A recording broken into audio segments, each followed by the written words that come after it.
Thank you so much for joining what we hope will be an engaging and enthusiastic and empowering discussion on the power of play. I'm Andy Garner, and I'll be your moderator today. I've been a primary care pediatrician in Cleveland for almost 25 years now. I'm a past member of the AAP's Committee on Psychosocial Aspects of Child and Family Health and a longtime member of the Section on Behavioral Pediatrics. Back in 2018, I had the honor of working with Dr. Michael Yogeman and several others on the AAP's most recent report on the power of play.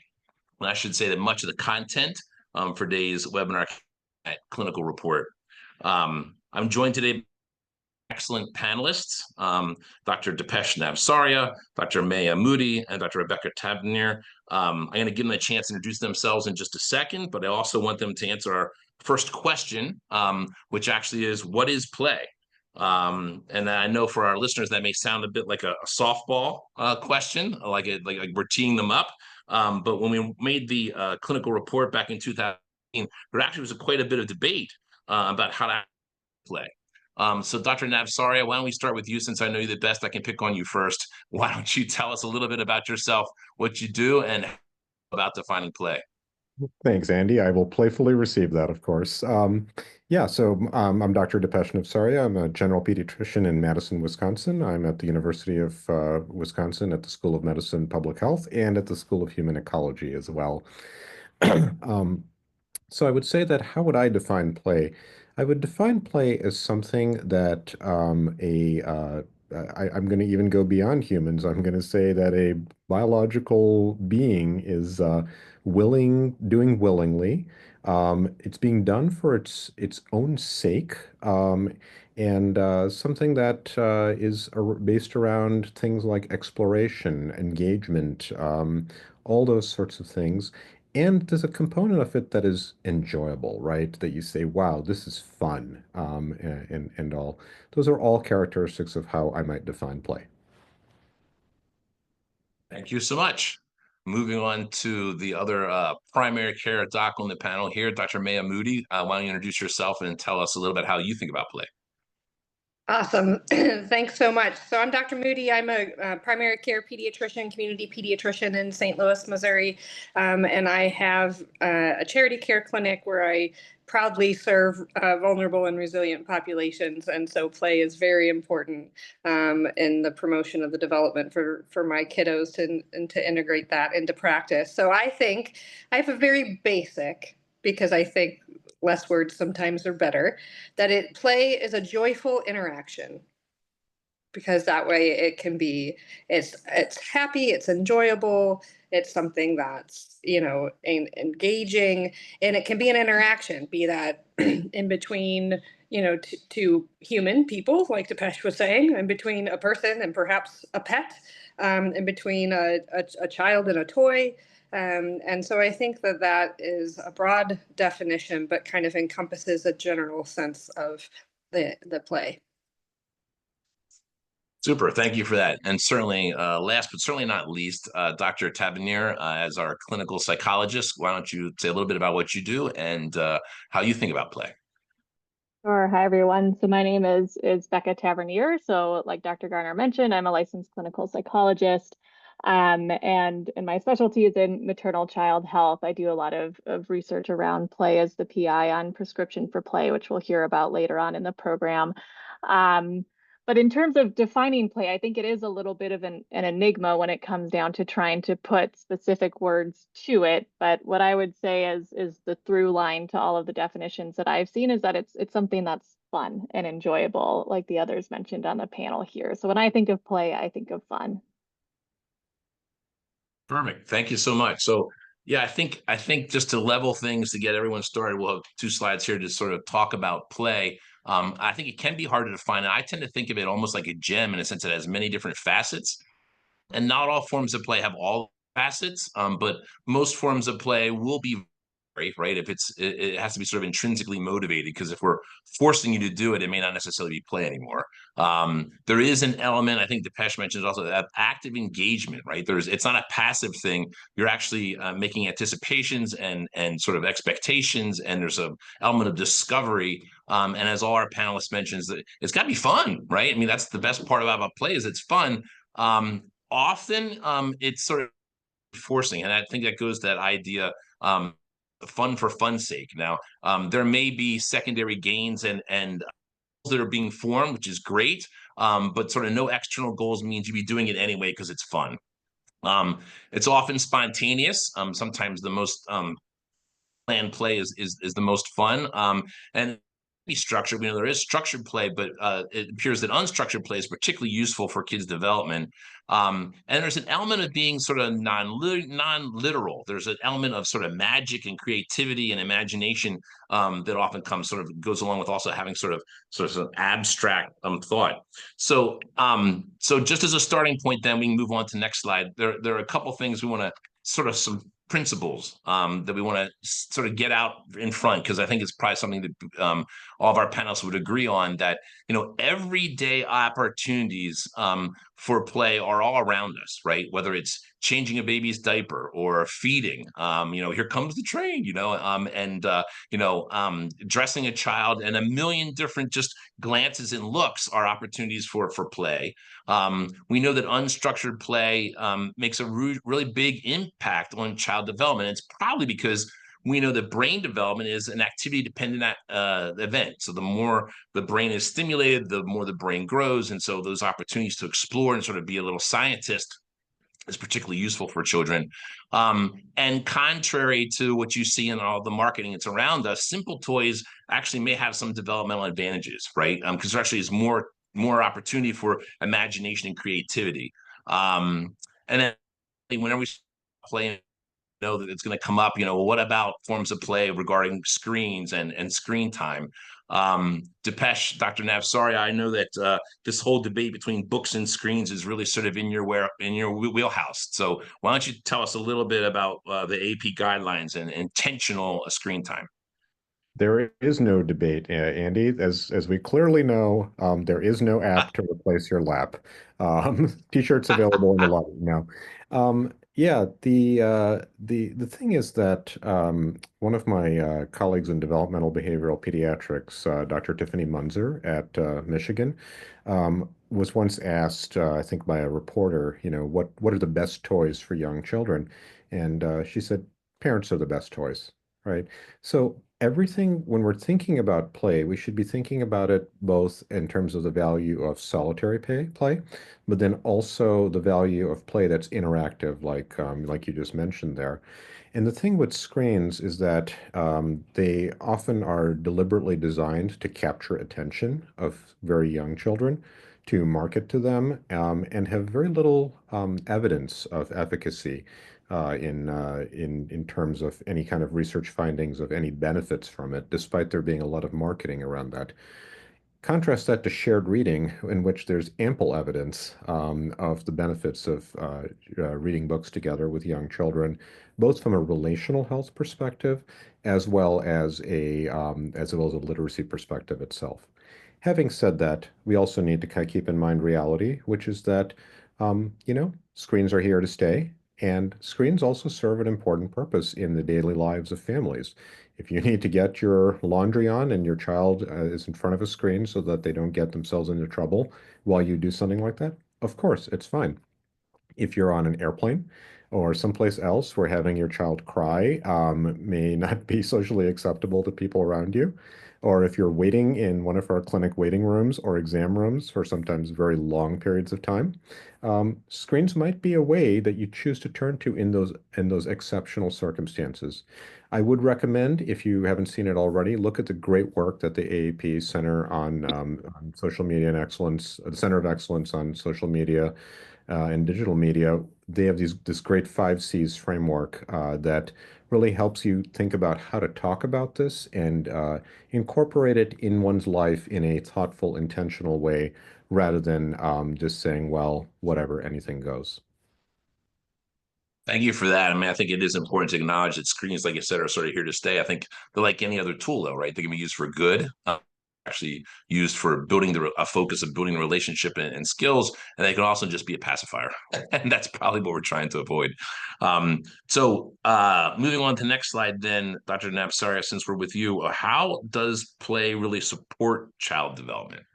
Yeah, we'll be touching on this throughout the talk, so I'll just give a few highlights here. But I think it's so important to recognize several different elements that are important here. In a broad sense, I think of play as being a child having the opportunity to learn how to operate the world around them, so to speak. How do I engage with this inanimate object? How do I engage with this animate object? What if I do X, will Y happen, right? There's a lot of that hypothesis testing. There's a well-known book out there I think by Alison Gopnik, right? The Scientist in the Crib. The children are little scientists, and play is this opportunity for them to experiment and try things out. So the physical development aspects, I think, are fairly clear, right? They're learning how to sit up, how to crawl. If you're trying to chase or get to a toy that you want, right, you're going to be making extra efforts to crawl, to walk, to climb, to do all those sorts of things. Same is true with motor skills, of course, that are fine motor in different ways. But then we sometimes don't think as much about the social emotional development pieces. How do I learn that other people have feelings? How do I learn their wants? How do I learn how they will respond to me when I ask for something or display an emotion in different ways? And this is true of saying, well, this adult responds this way, this other adult responds this way, and this child that's my age responds in a completely different way, right? Because they haven't had that opportunity to do other things. There's also all the interaction around language and literacy. Children will start to tell stories about what they're doing, even if we're not actually sure what they're saying. We hear elaborate stories sometimes out of young children who are still developing their language fluency. They clearly know what the story is. They're having a grand time telling it, and the punchline is so hilarious, except we don't know what it is. But that's okay. That's the building blocks of narrative and thought, and that flows into cognitive development as well. Learning about narrative, learning about make-believe and pretend, learning to take stories from other things you've seen or heard or done and incorporate them into your own level, into your own solitary or shared play in different ways, which of course progressively becomes more and more complex as they again learn to operate the world around them and learn how the world around them interacts with them. Thank you so much for that. I love that idea of the scientist in the crib. I mean, I think we see that every day in the office, watching kids explore and understand things. I think this probably is a good point too, just to mention something that was mentioned in the clinical report that going all the way back to Vygotsky, a Russian psychologist, that there's this idea of the zone of proximal development, and that development happens in that gap between things that kids can do by themselves and things they do, but they actually can do with some social supports. What play is, right? Play is an opportunity to interact with adults and to begin to explore that zone of proximal development, the leading edge where I can't do it myself with a little bit of support. And so, yes, I like that idea. The other thing I should probably say is that in addition to play new skills, my main interest, and that's stress, right? In addition to sort of play being an opportunity to sort of scaffold new skills, it's also taking a potent break off of child development, of one of the barriers to child development. Okay, so why don't we move on to Dr. Tavernier, and can you tell us a little bit about the different types of—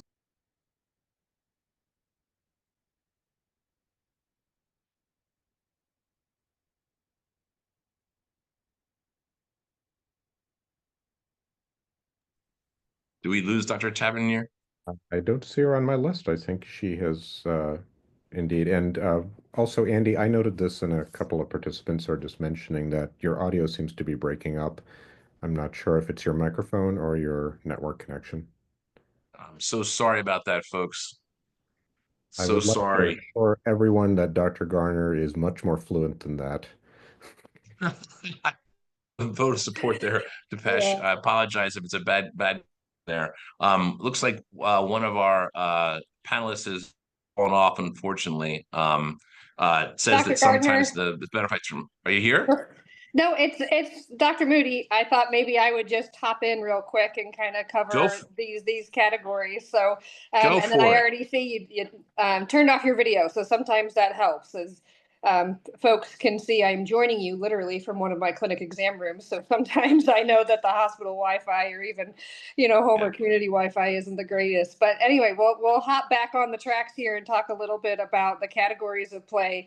And there's so many different ways, as Dr. Gardner was saying, all these facets of what it is about the play. But we tend to think about like running and jumping and playing and going to the park and recess and those sorts of things, and that physical or movement, even rough and tumble play. I always think of like the Lion King, right, where Simba and Nala are always kind of joisting around and rolling around, when we kind of think about that type of play. That there's also very important aspects of play, that it's not just play with each other or play with toys, thinking about being in a natural environment and outdoor play and interacting with different types of sensory things, and understanding the interaction and belonging to a greater being of the outdoor space and outdoor world. But then it's also the social kind of aspects of play. So again, not just with toys, not just with your environment, but maybe with others. And then your imagination, right? This whole other world of play. As Dr. Navsaria was saying, we get these 18-month-olds, and man, they're telling us a story, aren't they? They're telling us all about whatever happened yesterday, at the park. We don't quite know what it is, but in their brain, they already know. And that's still fabulous, right? It's still in that pre-verbal language, but in their mind, those connections are growing, that importance of the play. And so there's lots of these categories, if you would, of types of play. And so when we try to define it earlier in the session, we realize that it is a little bit difficult to have a very specific definition. So really, kind of, I guess the take-home point is to really think about the broadness and what can play be. So. Perfect. Thank you so much for that. It looks like our slides got a little adjusted too. We're already up to appropriate play recommendations from the AAP. Dr. Navsaria, did you want to take a first shot at how to support play for infants? Sure. As the current chair of the Council on Early Childhood, I would be thrilled to talk about infants. Yes, I love infants. I think they're great. All kids are fantastic, but infants are particularly fantastic. So I think people sometimes think what goes on like infants and play, particularly when they're little. They just sleep and eat and poop and cry, right? Isn't how can there be more to that? And I think helping families and the public recognize that play and learning how to engage and interact with the world is important right from the get-go.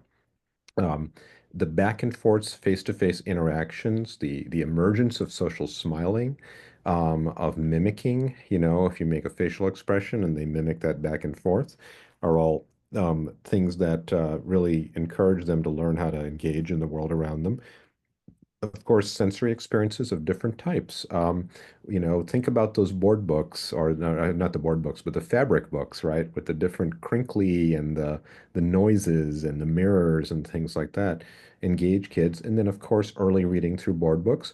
Even if all they do is eat the board book, that is awesome. Some books are indeed good enough to eat. Um, and then the back and forth, hearing child-directed language. People sometimes feel silly talking to their young child, but it's like, yes, yes, no, no, that's a good thing. They need to hear that language and they need to hear it directed at them. And then, of course, thinking about how they're positioned. Back to sleep is great in terms of preventing untimely deaths in young children during sleep, but it also means that children, when they're awake, should have good tummy time to help them build up their arm strength and being able to lift their head well and all. And so much play can happen in that position. It is amazing watching a kid kind of prop themselves up as they're interacting with and then batting at different toys in different ways. And I'll note that all of this happens without the child being able to express things in spoken language yet. I'll remind us all that the word infant comes from a Latin root that means without voice, and that is what is happening in that first year of life. So play does not necessarily require voice. It can the communication can happen in all sorts of different ways.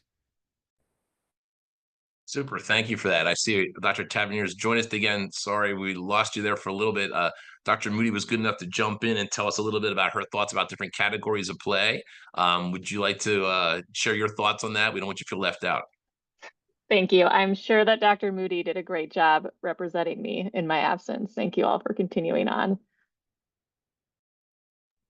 All right, very good. Well, then, moving sort of developmentally, I mean, I think it's, as pediatricians, I think we think developmentally. Of course, we recognize that development is a stepwise sort of thing. It's not a linear progression, where you develop skill 1, 2, and 3, and then you see a new behavior, and then you develop skill 3, 4, and 5, and 6, and then you see a new behavior. And so thinking developmentally, then moving on from infants, Dr. Moody, we want to tell us some of the thoughts you have about how we can promote play for toddlers. Absolutely. This is one of my favorites. So part of I failed to mention in the very beginning, but I'm one of the content experts for the Prescription for Play program from the Lego Foundation and Weitzman Institute. And so this is kind of, I get to be the clinical, like practical, concrete implementation kind of voice. And so I love toddlers in the clinic, and I love really modeling for parents just the importance of independent play and letting kids be kids and letting them, within some boundaries of safety, obviously, explore. But my little exam tables over here have stairs on the side of them. And so one of my favorite things, about 15, 18, all the way to 3, 4-year-olds, obviously. But to see them and how they maneuver and how the parents interact, because obviously the kids are going to want to climb on it, right? So when I walk into a room, that's just an opportunity for me to discuss that, so a lot of times it's hard for us as busy parents, right? I know how can we integrate? When are we going to find time? We have so many other things to do. And if you're a physician on the call, we're always like, oh, how are we going to find time in the visit? We have so many things. You just take advantage of everyday opportunities to have those discussions, to model that interaction. And so that's like my ultimate favorite. The other thing that I love to do with toddlers, and as Dr. Navsaria has said, reach out and read in that early literacy promotion program. So I have all sorts of tools to really interact with the child. I'm really thinking about, pointing and looking at things and naming objects and calling the child's name. So at the same time that I'm talking about play and reading and literacy and parent-child interaction, I'm doing my developmental assessment, right? So I'm doing that surveillance. I'm looking at these pointed things. And so that's also another great thing, is to see, not ask, oh, what's this? Or, have the child just kind of naturally use their language.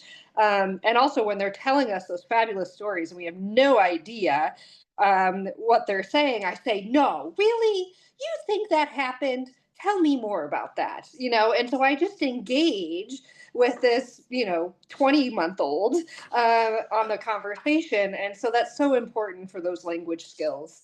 The other piece about toddlers, so getting more into those 2 and 3-year-olds, is puzzles, and those big chunky puzzles, and just even variations of like peekaboo or hide and seek.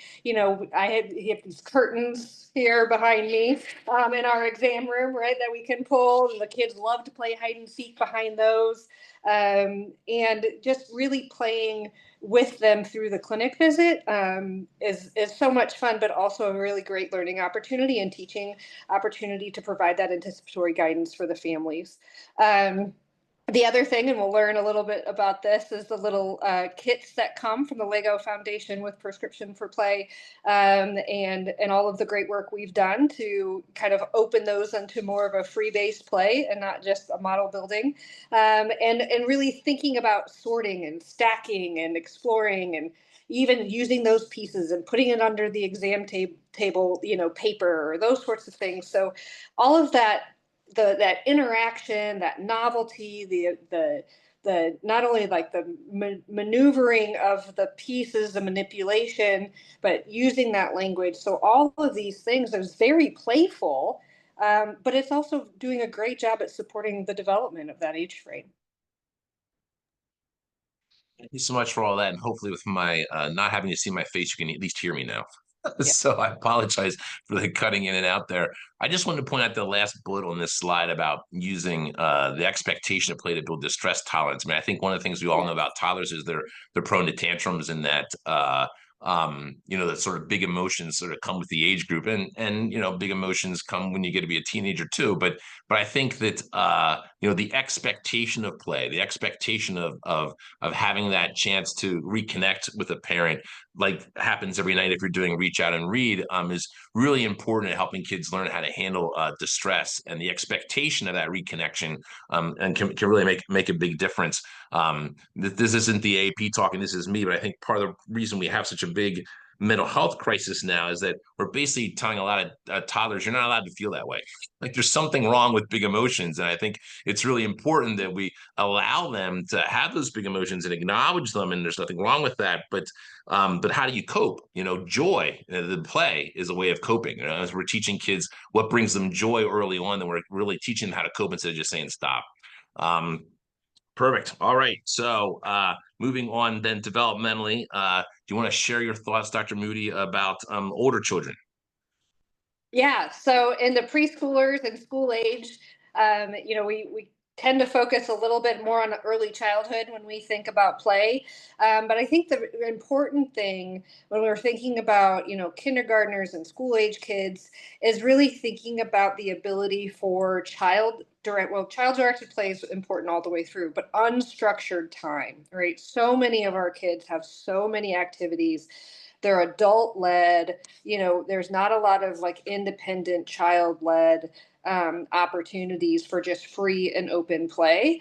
And I think, when we think about 4 and 5-year-olds dressing up like they're a captain on a ship and the couch is the ship and they're using the old, gift wrap roll as their sword or their telescope, just really thinking about how imaginative that age is and the stories that they can tell, and having the parents just engage with that and do those open-ended, like, well, tell me more about that and what do you see over there, and again things that we can model for families in the office, that is just so important.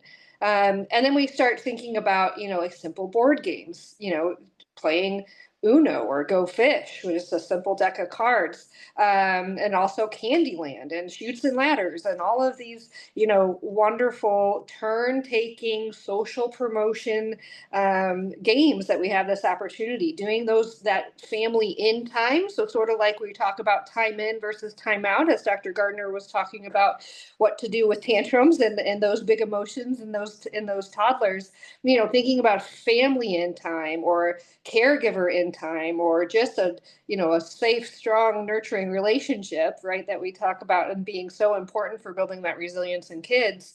But those social skills and moving beyond just dealing with those tantrums, but learning those turn takings and conflict resolutions and learning how to lose and celebrating others. I think that that's so important in those school age groups, and it's just fun. It's just could be a great time.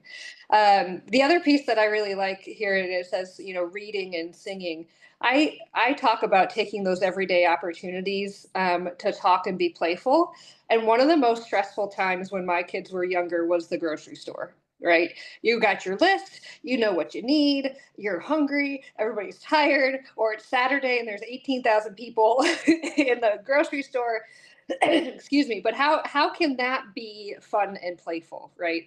So we would make up little stories, so like I would say a sentence, my daughters would say a sentence, or even for younger kids, you can just talk to them, right? Like I swear people would think I was crazy walking with my shopping cart and just narrating the entire place, just like, oh, mommy needs a thing of bread. Oh, that bread's out. That's the bread we usually get. What are we going to do? Oh, here's some other options, right? And so just using that narration with littler kids, but then engaging children in the everyday activity can help them feel part, have that connection, that relationship, and also be playful and fun. And then of course we think about, again, that rough and tumble play, the Simba and Nala rolling around, but that physical fitness and coordination and how important it is, not only for gross, but fine motor, proprioception, that visual integration.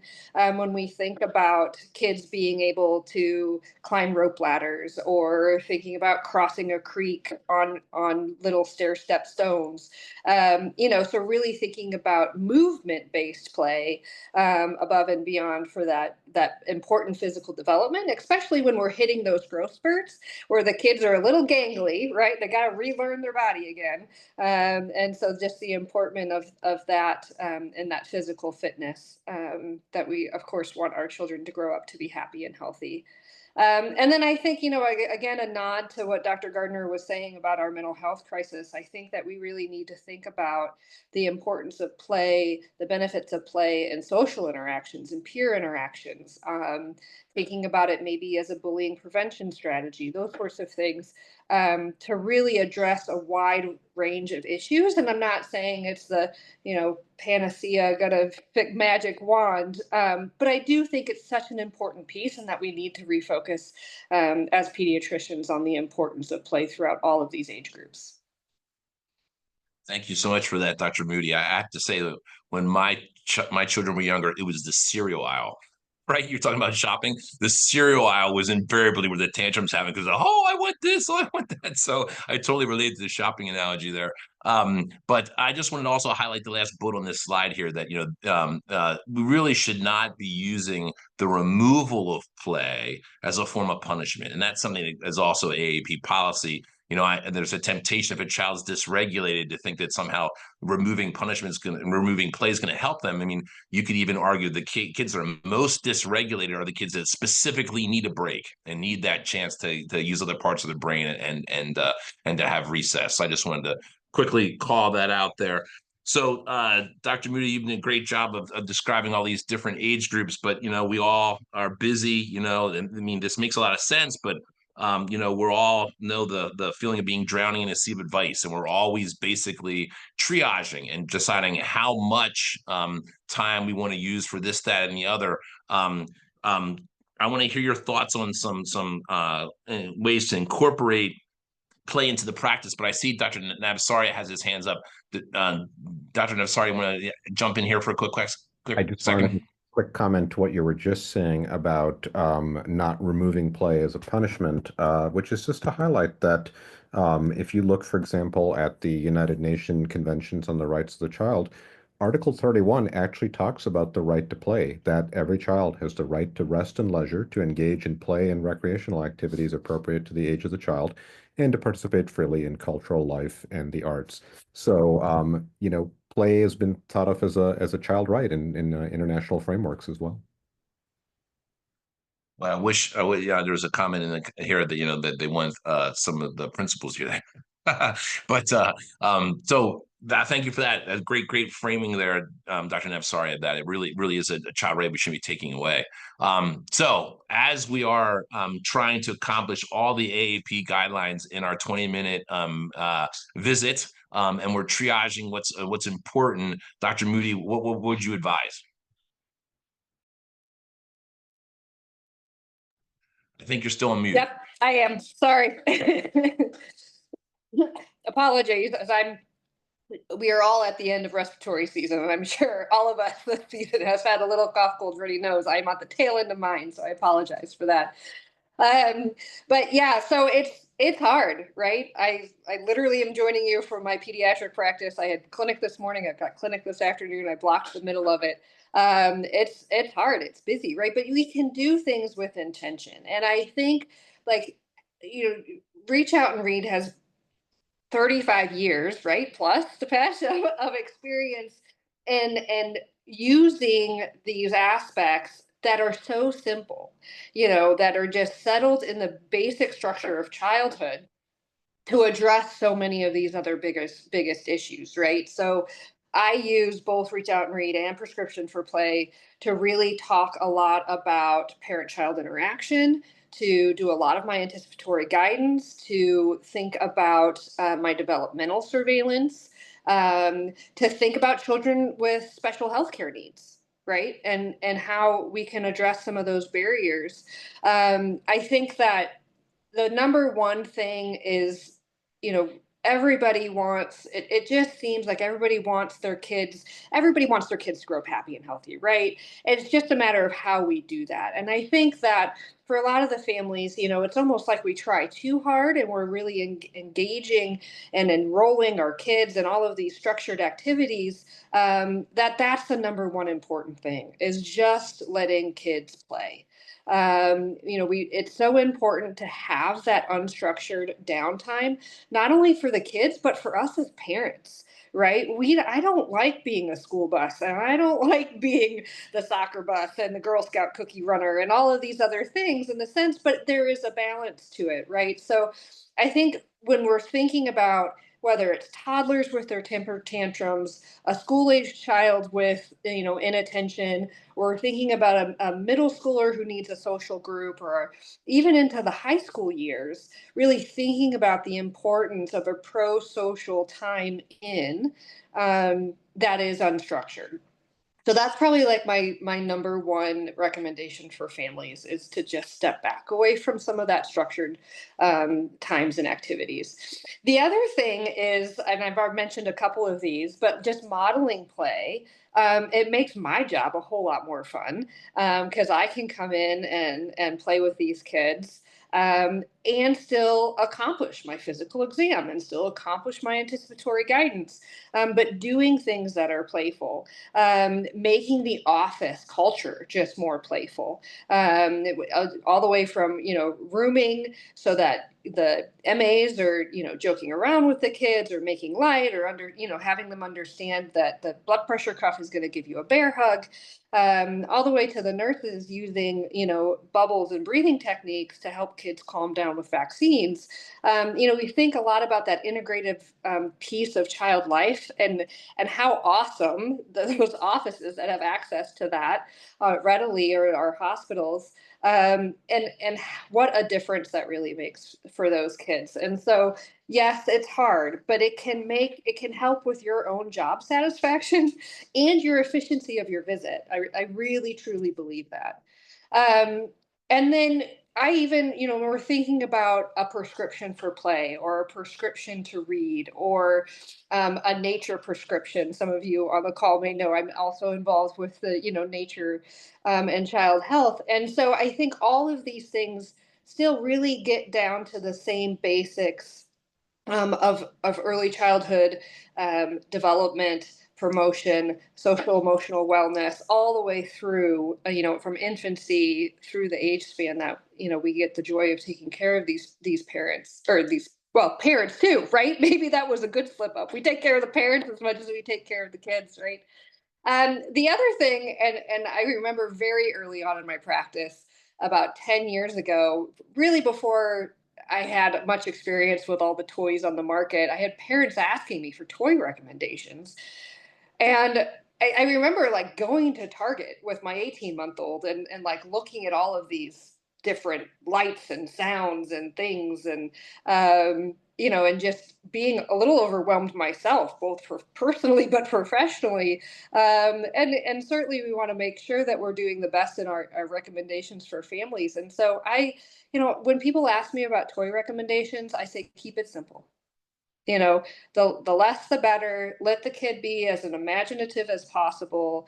You know, it doesn't matter. You could buy $100 lights and sounds walker thing for the kid to interact with and push around and those sort of, you know what they're going to do? They're going to pick up the toilet paper roll to play with, right?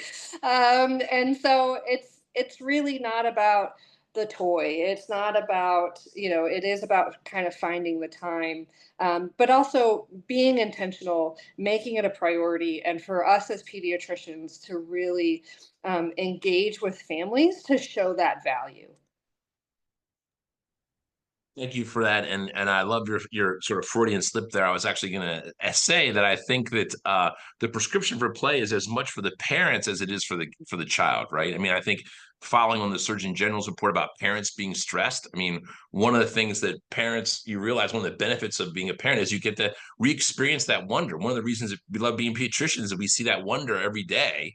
And so giving permission, not only permission, but actually saying this is good for you to do as well, I think is really powerful. The other thing I would say is, you know, that last bullet there about follow a child's passions. I mean, sometimes we'll come across parents who have a really good idea of what they want for their child, and that's, again, that's not play. Play has to be sort of intrinsically motivated, and so I think we really want to tap into those child's passions and help them figure out what brings them joy. So my practice, at least, I talk about BYOJ a lot. Bring your own joy. What makes you happy, right? And I think that's a powerful antidote to sometimes those junior high school years when now all of a sudden what everyone else thinks is so important. If we've had a good time instilling in them what they bring to what brings them joy, hopefully they'll be a little better prepared for that. Dipesh, looks like you have some other thoughts. Yeah, thank you so much. This conversation reminds me of one, as has been mentioned a few times, we have 35 years of experience doing this kind of thing in regular checkups and well visits through Reach Out and Read. I'm the founding medical director of Reach Out and Read Wisconsin. I'm on Reach Out and Read's national board, so obviously I'm a fan. But just to say that we're not talking about 15 minutes all on play. We're talking about 30 seconds, 1 minute, 2 minutes, and that coaching and modeling, right? That third bullet point on the screen right now about demonstrating play techniques can be really useful for parents who might say, I don't know what you're talking about because I've not seen this modeled in my environment. They're not going to say that to you, right? But reluctance or hesitation may actually be indicate a need for doing intentional skill building rather than, oh, I don't want to do this, right? It's actually, I need your help to help guide me on what I'm supposed to do and how do I know that I'm doing it, quote unquote, right? Right. So I think that's really important, thinking about the family in front of you and reading the room and what's going on there. The other thing I'll also say is I think parents and people in general are sometimes afraid of the word boredom. And a kid who says, I'm bored, sometimes results in parents suddenly saying, oh my goodness, I must provide entertainment. Well, here's a tablet, right? Here's a game, here's a toy, whatever. Um, Boredom actually can be okay. It can actually be a motivator to imaginative play. It can actually help kids become creative and all. So I think helping parents with some good cueing questions when a kid says, I'm bored. Okay. Um, well, I wonder, is there something that you've seen recently that you found interesting? Let's talk about that, right? And kind of helping structure some play and get them started can also be useful, but we shouldn't be scared about boredom either, because I think that's a common issue. Thanks for that. So there have been some comments about, are these sort of universal recommendations? What about, different socioeconomic statuses? What about different cultural preferences? What about parents themselves who may have experienced some trauma? I think that clearly you have to read your audience. But I would also say that one of the things that brings young kids the most joy is feeling connected, right? And so again, it doesn't really have to be really expensive, toys we're talking about. What they really want a lot of times is feeling connected with you and having that shared understanding, that shared attunement. So, sitting on your lap, it doesn't necessarily have to be a book, but talking about something else is what's probably most important.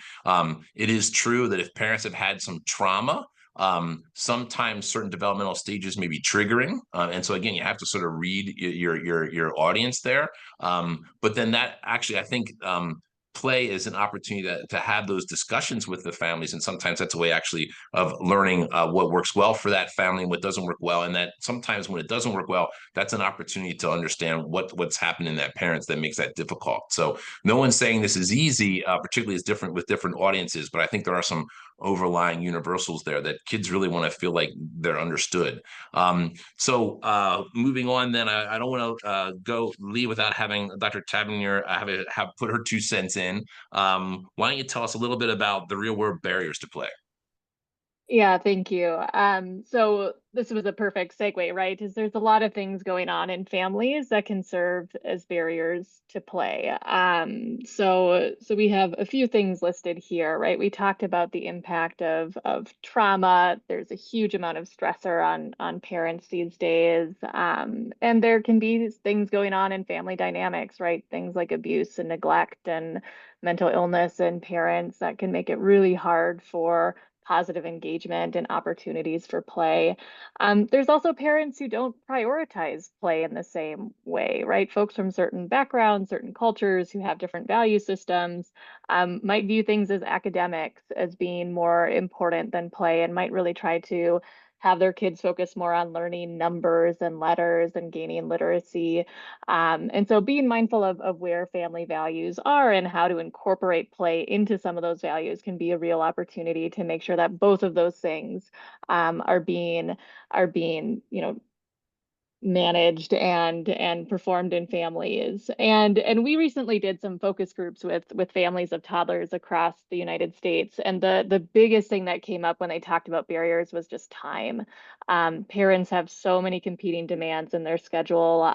They're, having to work, they're having to take care of household responsibilities. They may have other kids that they're managing. And it makes it really hard to have dedicated time for play.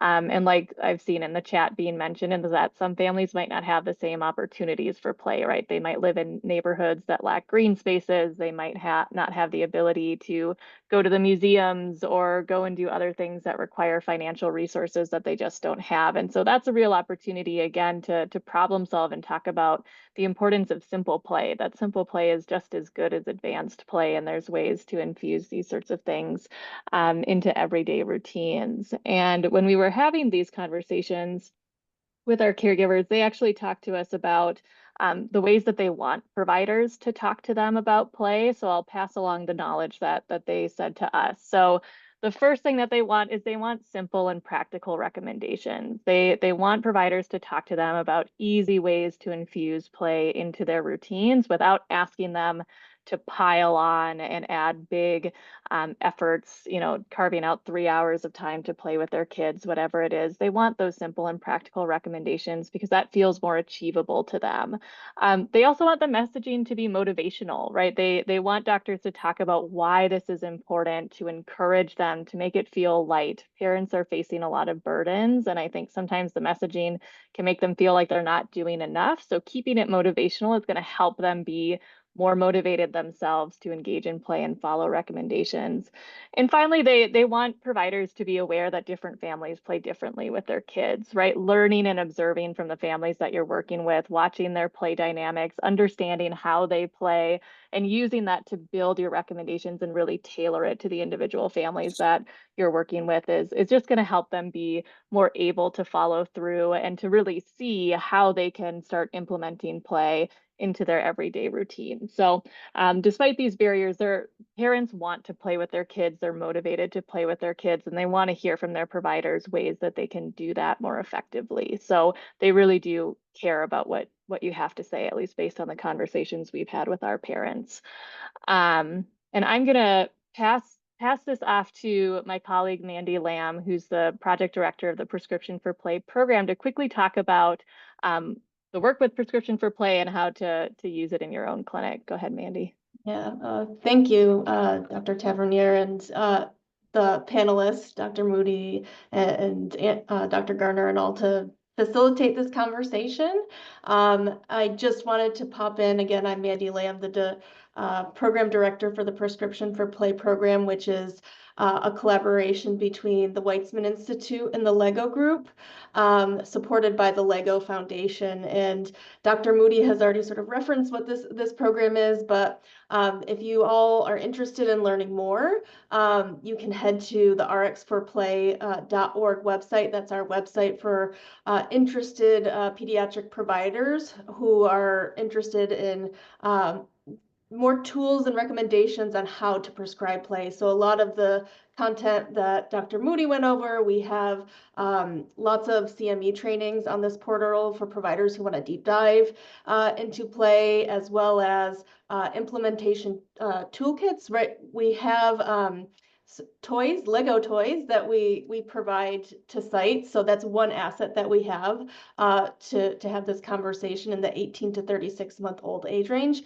But we're continually adding assets and resources and ideas from clinics that we work with across the country to really support that prescribing of play that you are all doing. And so if you're interested, check it out. And again, I just wanted to thank the LEGO Group and LEGO Foundation for sponsoring this webinar today. So I will turn it back to you, Dr. Garner. Well, thank you for that. For those of you who aren't familiar with the LEGO for Play program, it's great. I mean, to be able to give out to kids is just the best. I mean, they get very, very excited about it. Just like when they get a book, you know, it's an opportunity to play. It's a focal thing that you can have that shared attunement on. There's a question for Dr. Tavernier, whether or not the focus group information you share would be published. Yes, it will be published. We actually just wrapped up the study itself a couple of months ago, so we are writing it up right now. So stay tuned. It's going to be going through the peer-reviewed process. And if you go to the Weitzman Institute website, which I can link in the chat, we'll have access to briefs and some research reports that you're welcome to read in the interim before it gets out in academia. Good. Dr. Moody. Yeah, thanks so much. I just wanted to kind of globally address a handful of the questions in the chat, really talking about, you know, socioeconomic statuses, other difficult and challenging competing aspects of life to play, parents who weren't played with themselves as a child or don't know how to play, and then also just touch briefly on neurodiversity and play in neurodiverse populations. So I think that all of these aspects, right, can really be addressed by thinking about, again, simple, unstructured play in the moment, in everyday activities, following the lead of the child. And then the important piece for us is modeling that play, right? And having it be a cultural aspect of our, like, ingrained in the clinic, having a playful waiting room, having the MAs be playful when they're taking temperatures, you know, having I come in and try most days that I can be as smiley and giggly and bubbly and engaging directly with the kids to model that behavior with the parents, and then also normalize mistakes, right, and play. There are no mistakes, right? That's the whole point. But just really trying to positively reinforce thinking about that time in. And yes, it's challenging for everyone, because I don't think for us, at least in most of our lives, play has been disintegrated and not integrated into our daily lives. And so being purposeful and intentional about that. The other piece is the neurodiversity piece. And I think this is, again, follow the lead of the child.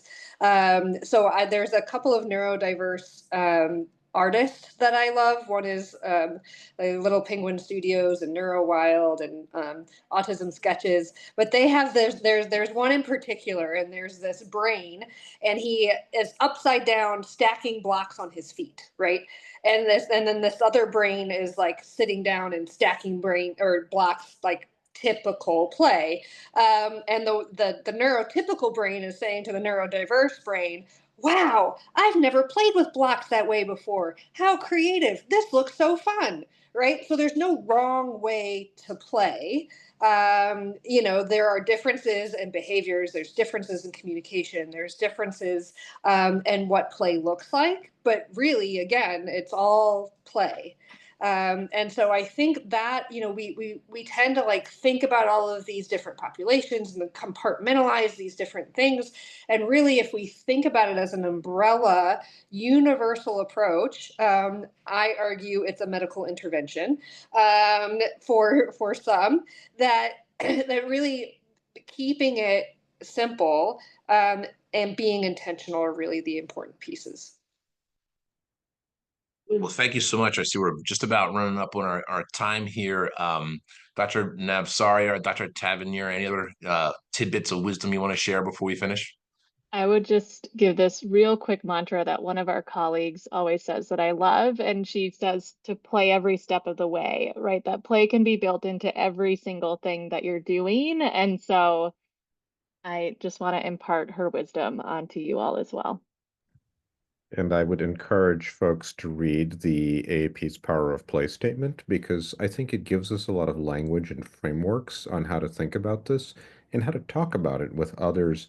Honestly, many programs, Reach Out and Read included, once upon a time were thought of as, oh, isn't it nice that you do that? Oh, that's such a sweet thing, right? And not recognizing the extraordinary depth and power and research behind many of these things. So, equipping yourself to be able to make the case, whether it's for support in your own clinic or your health system or your community, or simply to be able to convince people that this is a valuable use of time and resources, all those things are in there. So just please keep that resource in mind. There's lots of great things in there. Great. Well, thank you so much to our excellent panelists. Let's everyone be sure we have some fun this weekend. Let's have some play this weekend. Thank you all for joining as well. This has been recorded, and I understand the link will be available sometime next week. So thank you all, and have some fun. Go play.